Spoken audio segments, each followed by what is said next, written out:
Hello everyone, आप सभी का वेलकम है मेरे इस चैनल पे जिसका नाम है इंट्यूटिव टैरो 555। आशा करती हूँ कि आप लोग बहुत पॉजिटिव होंगे, खुश होंगे, अपनी लाइफ में हेल्दी होंगे और अपना ख्याल रख रहे होंगे। आज की इस वीडियो में मैं चेक करने जा रही हूँ कि क्या आपके पर्सन आपसे रिकनसाइल करना चाहते हैं या नहीं।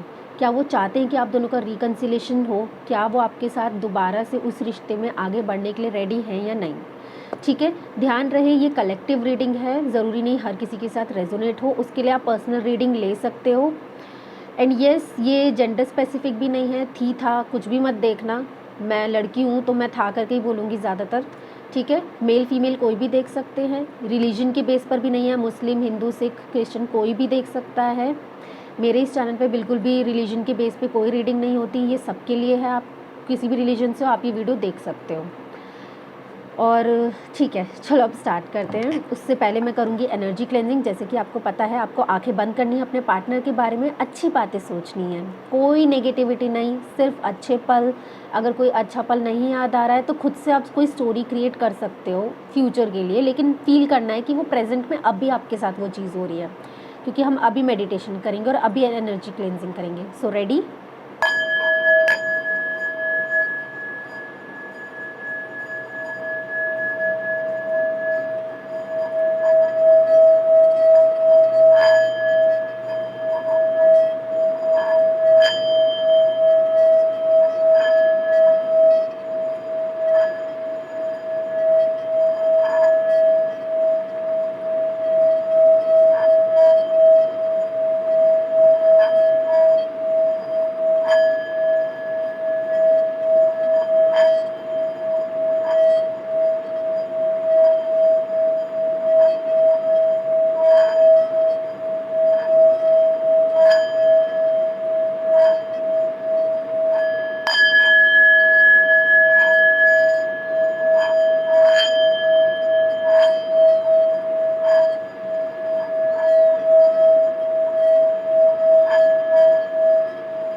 चलिए, सो देख लेते हैं कि आपके पार्टनर आपके साथ आगे बढ़ना चाहते हैं या नहीं। क्या थॉट्स हैं उनके रिकन्सिलेशन को लेके। Dear angels, dear universe, dear God contacts, please universe मुझे बताएं मेरे जो व्यूअर्स हैं उनके पर्सन कि क्या थॉट्स हैं रिकन्सिलेशन को लेके। क्या वो रेडी हैं रिकन्सिलेशन के लिए? क्या वो रिकन्सिलेशन करना चाहते हैं मेरे व्यूअर्स के साथ? क्या उनके पर्सन रिकन्सिलेशन करना चाहते हैं? यूनिवर्स प्लीज़ मुझे बताएं उनके क्या थॉट्स हैं रिकन्सिलेशन को लेके। OMG, 3 ऑफ स्वॉर्ड्स, बहुत हर्ट दिख रहे हैं आपके पर्सन, बहुत दिल टूटा है उनका, बहुत हार्ट ब्रेक से गुजरते हुए दिख रहे हैं। The fool, wheel of fortune, the moon, ace of wands, 4 of pentacles. एक सेकेंड, मैं कैमरा एक बार थोड़ा ठीक कर लेती हूँ सो दैट आपको बेटर दिख सके। Okay, so 4 of pentacles and the magician, 6 of pentacles. Bottom of the deck में है 5 ऑफ स्वॉर्ड्स। 6 ऑफ पेंटिकल्स की एनर्जी को क्लैरिफाई करें यूनिवर्स। 6 ऑफ पेंटिकल्स की एनर्जी को क्लैरिफाई करें यूनिवर्स। वो सो यहाँ फिर से आ गया है 7 of swords. Bottom of the deck में है 3 ऑफ कप्स। द मून की एनर्जी को क्लैरिफाई करें यूनिवर्स। द मून की एनर्जी को क्लैरिफाई करें universe. 5 of pentacles, 3 of swords की एनर्जी को क्लैरिफाई करें universe. 10 of swords, the fool की एनर्जी को क्लैरिफाई करें universe. The hierophant, four of pentacles की एनर्जी को क्लैरिफाई करिए यूनिवर्स। फोर ऑफ पेंटिकल्स की एनर्जी को क्लैरिफाई करिए universe. Queen of swords, okay.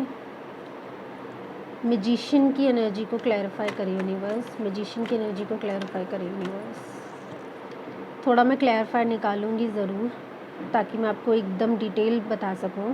The high priestess, wheel of Fortune की एनर्जी को क्लैरिफाई करें यूनिवर्स। व्हील ऑफ फॉर्चून की एनर्जी को क्लैरिफाई करें। King of cups, bottom of the deck में जस्टिस था। एस ऑफ वॉन्ड्स की एनर्जी को क्लैरिफाई करें यूनिवर्स। एस ऑफ वॉन्ड्स की एनर्जी को क्लैरिफाई करें। S of pentacles, okay. Bottom of the deck में है दी हैंगमैन। सो डेफिनेटली आपके पर्सन बहुत ज़्यादा स्टक है इस सिचुएशन में, बहुत ज़्यादा डीप हार्ट ब्रेक से गुज़र रहे हैं। बहुत ज़्यादा उनको ऐसा लग रहा है कि ना, बहुत ज़्यादा जो भी सेपरेशन आप दोनों के बीच में चल रहा है, जितने भी टाइम से चल रहा है, मुझे किसी किसी का सेपरेशन तो 5 महीने से दिख रहा है कि मोर देन 5 मंथ्स हो चुके हैं, कम से कम। मोर देन नहीं, हाँ मतलब भाई मिनिमम 5 मंथ्स हो चुके हैं या 5 महीनों से ज़्यादा हो चुके हैं किसी किसी का। तो आपके पर्सन बहुत डैमेज्ड एनर्जीज़ में दिख रहे हैं। ऐसा लग रहा है ये सेपरेशन उनको ना अंदर ही अंदर खाए जा रहा है कहीं ना कहीं। बहुत ज़्यादा हार्ट ब्रेक से गुजरते हुए दिख रहे हैं। दूसरी तरफ ऐसा दिख रहा है कि उनको बहुत ज़्यादा फाइनेंशियल लॉसेस हो रहे हैं, बहुत ज़्यादा एंजाइटी के शिकार दिख रहे हैं। जितना भी सेपरेशन हुआ, हार्ट ब्रेक हुआ, उस वजह से ना बहुत ज़्यादा एंशियस होते हुए दिख रहे हैं, बहुत ज़्यादा एंजाइटी। हेल्थ भी ठीक नहीं दिख रही है, मुझे ऐसा लग रहा है। कुछ लोगों के पर्सन तो फीवर से गुजरते हुए दिख रहे हैं, बेड रेस्ट पे हैं, ऐसा दिख रहा है। बहुत ज़्यादा एंजाइटी है, बहुत सोच रहे हैं, बहुत ओवर थिंकिंग कर रहे हैं। और बिल्कुल भी ऐसा दिख रहा है कि आपने उनको मैसेज कॉल करने की कोशिश भी की होगी तो उन्होंने कोई रिस्पांस नहीं दिया, क्योंकि वो आपको नहीं बताना चाहते कि वो किस हालत से गुज़र रहे हैं इस टाइम पे, क्या फ़ील कर रहे हैं, क्या उनकी फीलिंग्स हैं, वो आपको नहीं बताना चाहते। मैं सीरियसली आपको बोल रही हूँ, वो इस एनर्जी में बिल्कुल भी नहीं है कि वो आपको ज़ाहिर भी करें अपने मन की बात कि वो कितना बैडली डैमेज हो चुके हैं। दूसरी तरफ इन सब चीज़ों की वजह से उनकी करियर लाइफ भी स्पॉइल होती हुई दिख रही है, सब कुछ अफेक्टेड दिख रहा है। फाइनेंशियल लॉसेस हो रहे हैं, हेल्थ इश्यूज़ तो है ही, बहुत ज़्यादा परेशान, एंशियस होने के कारण वो अपने काम पे भी ध्यान नहीं दे पा रहे हैं, बहुत ज़्यादा फाइनेंशियल लॉसेस दिख रहे हैं। ऐसा दिख रहा है कि इतना सब होने के बावजूद अब जाके उनके मन में कहीं ना कहीं ये चीज़ हो रही है। इतना परेशान होने के बाद अल्टीमेटली वो ये सोच रहे हैं कि यार चलो जो होना था हो गया, अब मैं आगे बढ़ता हूँ या आगे बढ़ती हूँ। जेंडर स्पेसिफिक नहीं है, ध्यान रखना। अब वो सोच रहे हैं कि चलो मैं अब अपनी लाइफ में आगे बढ़ने की कोशिश करता हूँ। तो वो कहीं ना कहीं कोशिश कर रहे हैं कि वो चीज़ों को लेट गो करें, पास्ट को पास्ट में ही छोड़ दें और आगे बढ़ें। और दूसरी तरफ दिख रहा है कि इनकी जो करियर तो हो ही रहा है स्पॉइल, लेकिन दूसरी तरफ ये आगे बढ़ के अब ये सोच रहे हैं। एक तो इनको लगता है कि आपने इनको चीट किया है, आपने इन्हें थर्ड पार्टी सिचुएशन में रखा, आपने इन्हें बैक स्टैप किया, आपने इन्हें चीट किया, जिसकी वजह से ये मिसअंडरस्टैंडिंग हो सकती है किसी किसी के लिए। मुझे तो ज़्यादातर ये मिसअंडरस्टैंडिंग्स दिख रही हैं कि कुछ मिसअंडरस्टैंडिंग हुई थी आप दोनों की वजह से, आप दोनों के बीच में किसी की वजह से मिसअंडरस्टैंडिंग हुई थी, जिसकी वजह से आप दोनों के बीच में सेपरेशन आया। मे बी कुछ लोगों का ब्रेकअप हो गया, कुछ लोगों का ब्रेकअप नहीं हुआ है बट सेपरेशन में दिख रहे हैं, बातचीत नहीं दिख रही, नो कॉन्टैक्ट सिचुएशन है। डेफिनेटली रिकन्सिलेशन की रीडिंग मैं तभी कर रही हूँ, ओके। सो आई नो हंसने वाली बात नहीं है, आई एम सॉरी। तो ये रीज़न की वजह से जो बैडली डैमेज तो वो हुए, करियर तो स्पॉइल हुआ। अब वो अल्टीमेटली सोच रहे हैं कि चलो पास्ट को पास्ट में छोड़ दूँ, आगे बढ़ूँ एक नई शुरुआत के साथ। तो मुझे यहाँ पे रिकन्सिलेशन अगर मैं आपको बोलूँ तो डेफिनेटली आता हुआ दिख रहा है, क्योंकि ऐसा लग रहा है कि जितना परेशान होना था हो लिए। अब एक नई कहानी लिखी जाएगी, एक नई स्टोरी शुरू होगी, एक नया साइकिल शुरू होगा, क्योंकि कहीं ना कहीं आपके पार्टनर के दिल में आपके लिए आज भी प्यार है। वो आप पे नज़र भी रखते हैं, उनकी पूरी नज़र थी आपके ऊपर। बस इतना परेशान होने के बाद, जितना परेशान हो लिए होना था सब हो लिया, अब वो आगे बढ़ रहे हैं। लेकिन मैं यही बोलूँगी, ज़रूरी नहीं है सबकी लाइफ में रिकन्सिलेशन हो, क्योंकि आपके पार्टनर डेफिनेटली इस एनर्जी में है कि पास्ट को पास्ट में छोड़ दूँ। तो हो सकता है वो आपको भी पास्ट में छोड़ दें, या फिर इस सिचुएशन को पास्ट में छोड़ें और आपसे वापस बात करें। तो मुझे सबके लिए डेफ़िनेटली कलेक्टिव रीडिंग है, तो ये हर किसी के साथ रेज़ोनेट नहीं करेगी। जिसके साथ कर जाएगी प्लीज़ मुझे आके कमेंट में ज़रूर बताना कि आपका रिकन्सिलिएशन हुआ या नहीं हुआ। क्योंकि इनसिक्योरिटी है उन्हें आपको लेके, किसी-किसी के पर्सन का दिख रहा है कि जेन्युइनली फीलिंग्स थी, अब वो चीज़ों को ठीक करना चाहते हैं। एक नया साइकिल शुरू होगा, एक नई कहानी लिखी जाएगी। आपका रिलेशनशिप ऐसे होगा कि रिकन्सिलिएशन नहीं हुआ, जैसे एक नया-नया रिश्ता दोबारा से शुरू हुआ है। एक नया फ्रेश रिश्ता शुरू हुआ है जो पहले नहीं था, बेटरमेंट के साथ, क्योंकि बहुत ज़्यादा इनसिक्योरिटी है।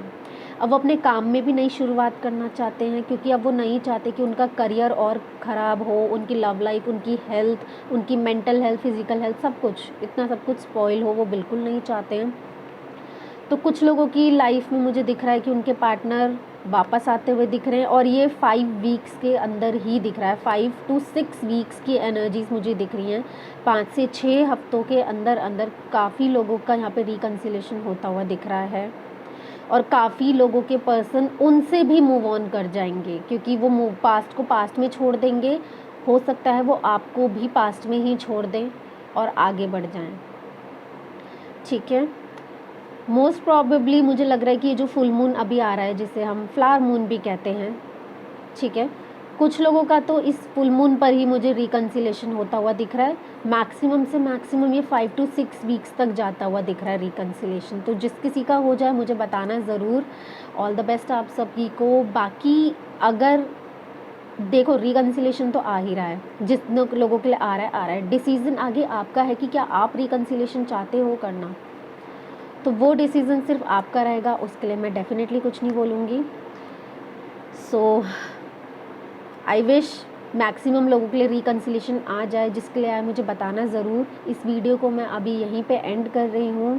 मेरे चैनल को लाइक, शेयर और सब्सक्राइब ज़रूर करना वीडियोस को।